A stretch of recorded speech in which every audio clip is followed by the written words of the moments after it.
Ethereum network revenue reached $1.4 billion just in the first quarter of 2025. This is basically the amount that most users pay in high fees for simple transactions. If you made any transaction on the Ethereum network during this period, you probably contributed to that amount. Ethereum changed how we use the internet and finance. It gave us smart contracts, DeFi, NFTs, and a trustless economy. But every interaction comes at a cost, which is called gas fees. For beginners, these costs feel unpredictable and even frustrating, but gas fees aren't random. They follow a structure, and if you understand that structure, you can avoid overpaying. I'm Brett at CryptoGX, and in this video, I'll teach you what gas fees are, why they rise, and how to pay less every time you use Ethereum. This video is going to save you tons of money, trust me. Okay, first things first, what is this gas fee? When you use Ethereum, you're not just sending tokens, you're asking thousands of computers to process your request and reach a consensus. This process takes computational effort, and that effort costs money. That's essentially what these gas fees are. They're the cost of using the Ethereum network. So let me break that down for you very simply. Gas fees are calculated in GWEI or Gwei. It's a tiny unit of Ethereum. 1 ETH equals 1 billion Gweis. So when you hear that a transaction costs 30 Gwei, that's a fraction of 1 Ethereum, 30 out of 1 billion.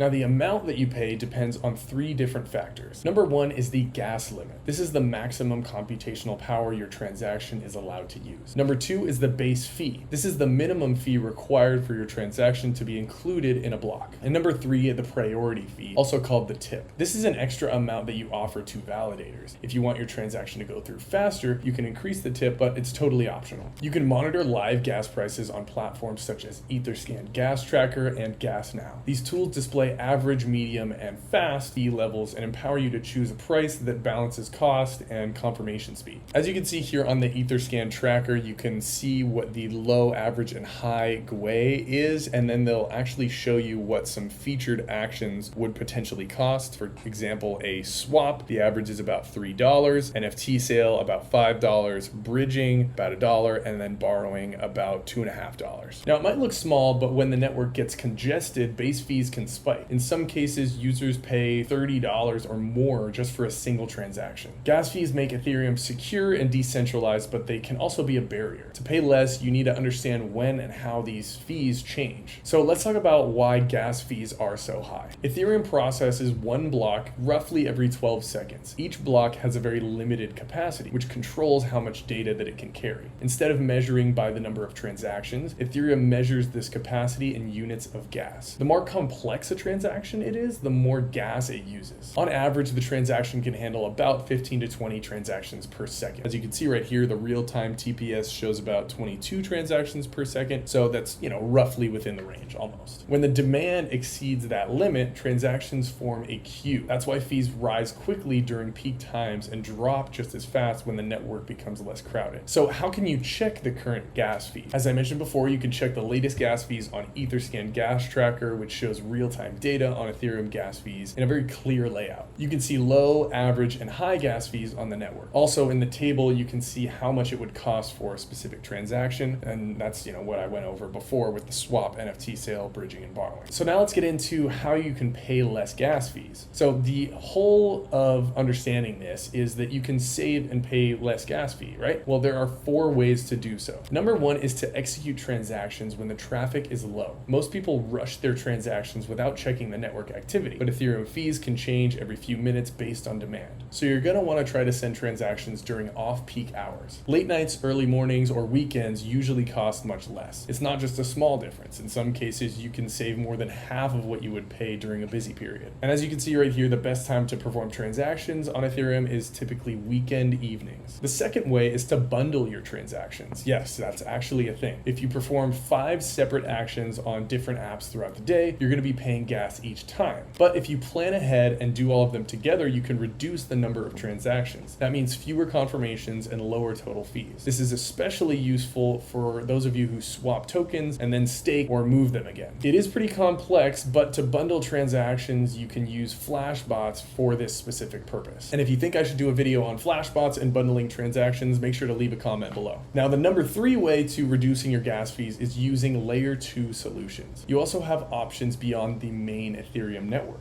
Layer 2 solutions like Arbitrum, Optimism, and Base process your transactions for a fraction of the cost. They settle on Ethereum, but they run on a faster and cheaper system. You'll get the same result, but you'll avoid the high congestion. Now, you will have to use network bridges to perform the transactions, which is a bit complicated, so same thing. If you want some more detail on that, leave a comment and I'll see if we can do a video on that. Now, the number 4 way to reduce your gas fees is to choose the fee that you pay. Some wallets, like MetaMask, can give you control over your gas settings before you confirm a transaction. If you're using MetaMask, here's how you can do it. When you start a transaction, you'll see the estimated gas fee. Right next to it, there is a small pencil icon. Tap on that. This opens a set of options that let you choose how much gas to spend. Then you'll notice 3 basic choices: low, market, and aggressive. If you select low, your transaction will cost less, but it may take longer to process. This works really well when the network is not too busy and you're not in a hurry. All of these options adjust the gas according to current traffic, but if you choose the market option, this is kind of a safe middle ground and it works for most cases.